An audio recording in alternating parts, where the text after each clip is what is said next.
நட்புகளுக்கும் உறவுகளுக்கும் வணக்கம். நான் உங்களுடைய துரை கோபி. பார்த்திங்கன்னா, இப்போ நீங்கள் பார்த்துட்டு இருக்க இந்த கோவில் வந்து மயிலாடுதுறை மாவட்டம் சீர்காழி தாலுக்கா திருவெண்காடு என்கிற கிராமத்தில் அமைந்திருக்கிறது. ஸ்ரீ சுவதனேஸ்வர சுவாமி திருக்கோவில் என்பது இந்த கோவிலுடைய பெயர். 2000 ஆண்டுகள் முற்பட்ட ஒரு அற்புதமான சிவாலயம்.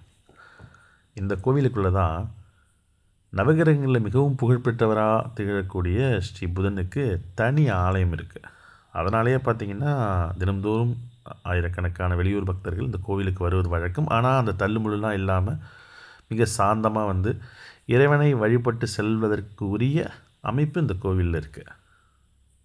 கூட்டம் நெரிசலோ அப்படி அடித்து பிடிச்சிட்டு சாமி பார்க்குறதோ அந்த மாதிரிலாம் இல்லாமல் எவ்வளவு பேர் வந்தாலும் அமைதியாக பார்த்துட்டு போகிறதுக்கான ஒரு அற்புதமான அமைப்பை கொண்ட கோவில் இது. இந்த கோவிலில் என்ன சிறப்பு, இந்த ஊருக்கு என்ன சிறப்புன்னு நீங்கள் கேட்கலாம். இந்த ஊர் வந்து டெல்டா மாவட்டத்தில் ஒரு அற்புதமான ஊருங்க.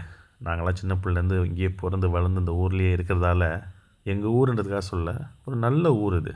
இந்த ஊர்லேயும் சண்டை நடக்கும், வம்பு நடக்கும், கோபமான மனிதர்கள் இருப்பாங்க, சாந்தமாகவாங்க, சண்டை போட்டுப்பாங்க, சமாதானமாகவாங்க, போலீஸ் ஸ்டேஷன் இருக்குது, எல்லாம் இருக்குது. எல்லா ஊர்லேயும் இருக்கக்கூடிய மனிதர்கள் போல் தான் இங்கே உள்ளவங்களும்.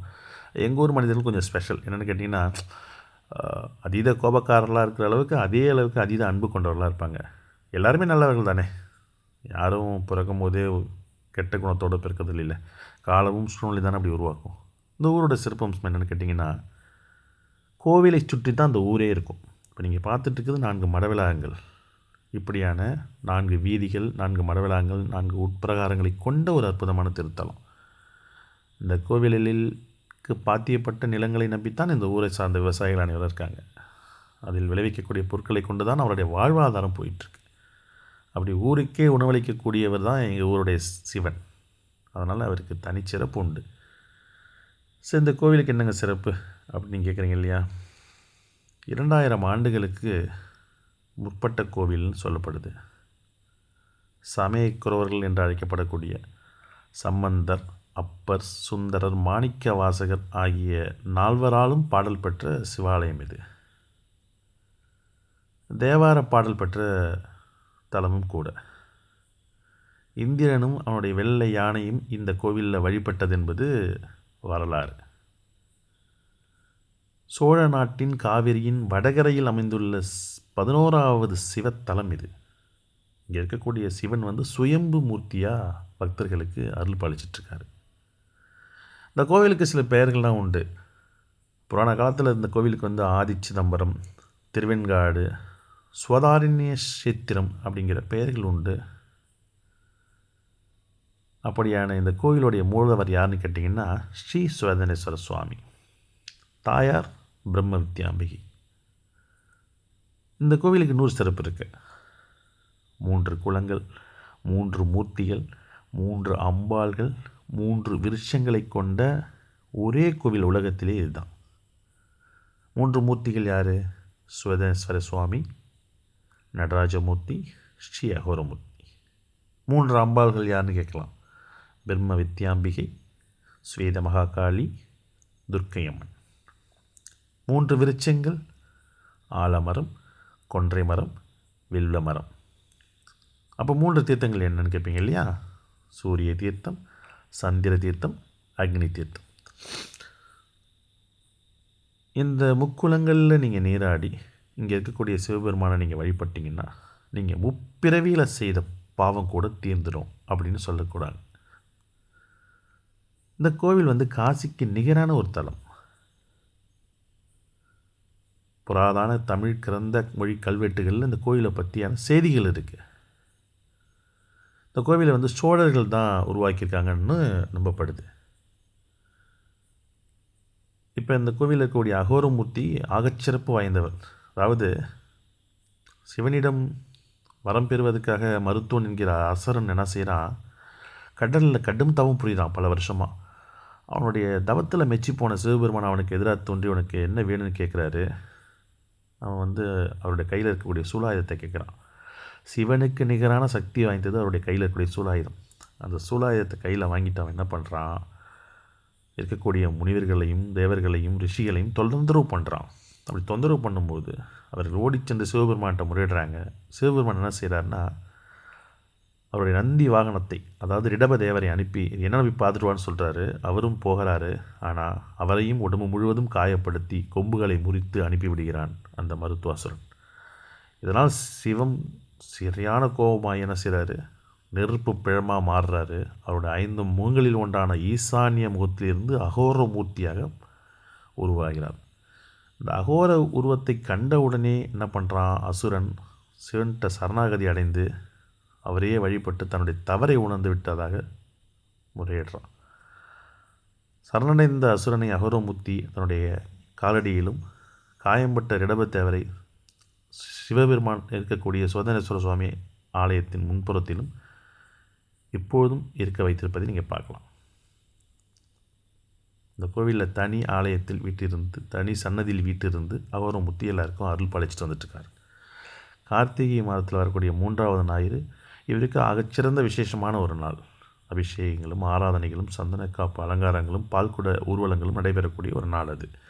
அன்றைக்கி வந்து இந்த 3 குளத்தில் மொழிகிட்டு அவரை வழிபட்டால் அவங்களுடைய எல்லா பிரச்சனைகளையும் தீருன்றதும் ஒரு ஐதீகமாக இருக்குது. நவகிரகத்தில் வந்து மிக முக்கியமான புதன் வந்து இங்கே தான் இருக்கார்.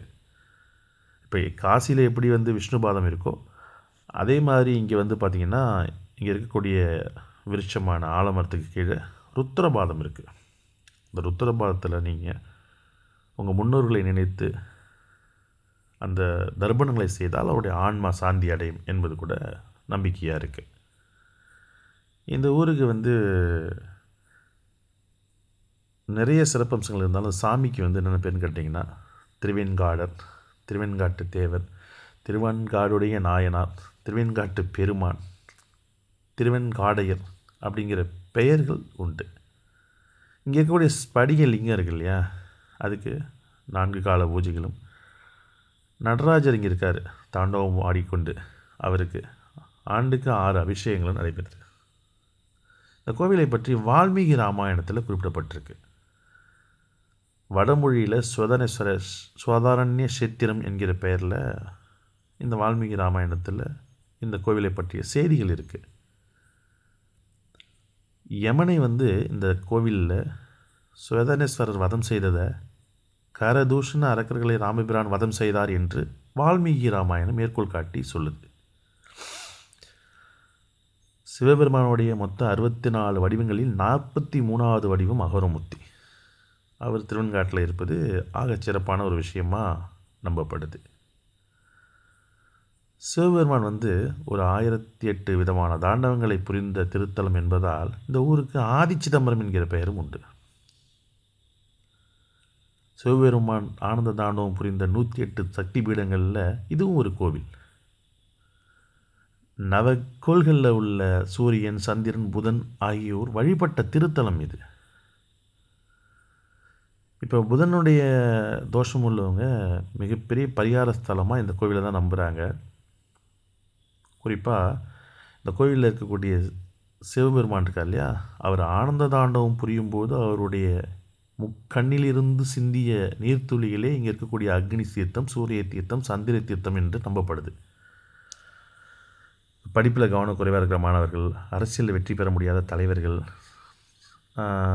திரைப்படத்துறையில் இருக்கக்கூடிய நடிகர் நடிகைகள், அப்புறம் நரம்பு சம்பந்தப்பட்ட வியாதிகள் உள்ளவர்கள், தொழிலில் மேன்மை அடைய முடியாதவர்கள் அத்தனை பேரும் இந்த கோவிலில் உள்ள புதனை வழிபட்டால், ஒரு 17 அகல் தீபம் ஏற்றி பச்சை வஸ்திரம் சாற்றி வழிபட்டால் அவர்கள் எண்ணியவை யாவும் ஈடேறும் என்பது நம்பிக்கையாக இருக்குது.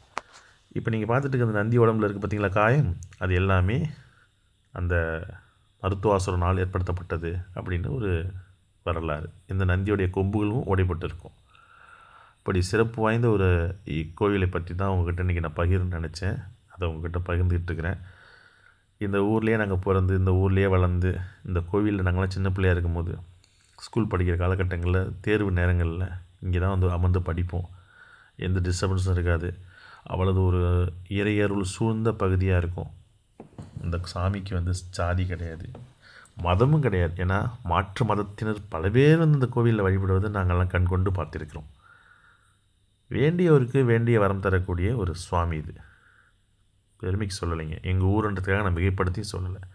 உங்களுக்கு சந்தேகம் இருந்துச்சுன்னா சீர்காழிலேருந்து 12 கிலோமீட்டர் தூரத்தில், மயிலாடுதுறையிலேருந்து ஒரு 22 கிலோமீட்டர் தூரத்தில், பூம்புகார்லேருந்து ஒரு 7 கிலோமீட்டர் தூரத்தில் தான் அந்த ஊர் அமைந்திருக்கு. இந்த திருவெண்காட்டுக்கு ஒரு முறை நீங்கள் வந்துட்டு போங்க. நான் சொன்னது போல் உங்களோட வழிபாடும் உங்களுடைய எண்ணமும் ஒரே நேர்கோட்டில் பயணித்து இறைவனை நாடி வந்தால் நீங்கள் எண்ணியவைகள் யாவும் நிச்சயமாக ஈடேறும். B positive. எல்லாத்தையுமே இந்த மாதிரி ஒரு பாசிட்டிவான எண்ணத்தோடு அணுகணும்னா நமக்கு நல்லது தான் நடக்கும். இந்த காணொளி கூட அந்த அடிப்படையில் தான் உங்கள்கிட்ட பகிரப்படுது. என்னுடைய முதல் முயற்சி இது. இத்தனை வருஷம் எங்கள் ஊரில் இருந்திருக்கேன், இந்த மாதிரி விஷயங்கள் நான் செஞ்சதில்லை. அதனால் என்னுடைய கைபேசி வழி இந்த காணொளியை பதிவு செய்து எனக்கு தெரிஞ்ச வகையில் எடிட் செய்து உங்கள்கிட்ட எனக்கு தெரிந்த மொழியில் கன்வே பண்ணியிருக்கேன். பிடிச்சிருந்தா பார்த்துட்டு லைக் பண்ணுங்கள், ஷேர் பண்ணுங்கள்.